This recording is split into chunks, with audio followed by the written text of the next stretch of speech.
Church. This is the offering message. Even as we celebrate Mother's Day today, there is a nice passage in the Old Testament of a mother who was very broken because she was barren.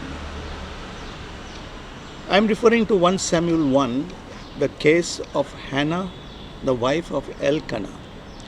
Elkanah had two wives. Hannah was the one wife who was barren, and the other one, Peninnah, had children. As a result, she kept mocking Hannah day and night, much to her distress. But thankfully, Hannah was a godly woman and did not give up seeking God or calling upon Him in prayer.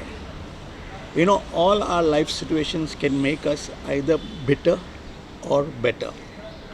Hannah decided that she is not going to become bitter just because she is barren, but she put her faith in God and began to seek Him earnestly day and night in prayer with loud cries, with lots of tears. And so finally, in one of her praying sessions with the Lord, she made a vow to God. She says, God, if you give me a male child, I will give him back to you in the service and dedication of the Lord solely for your use. Now this is very interesting because, I don't think she had that disposition right from day one.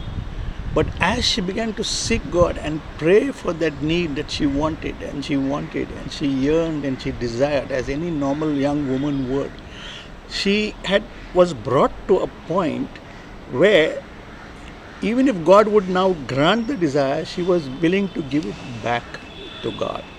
And I think that was a great place of surrender to have reached.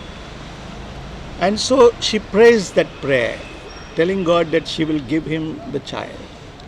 And very shortly after that, she gets a child, and we know that Samuel was born from that. And she makes good her promise and brings him into the temple of the Lord and dedicates him to the service of the Lord.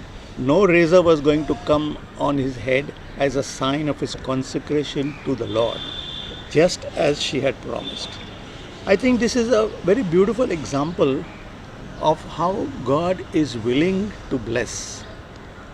He is willing to bless our finances, for example. But how many of us ask God to bless our finances so that we may give it back to Him more generously? Do we have His interests at heart when we ask for our money to be plentiful, maybe? And when God does bless us, do we give Him His due, or do we become tight-fisted? Or do we just promptly forget that it was He who gave us and that we need to be giving it back to Him like Hannah did?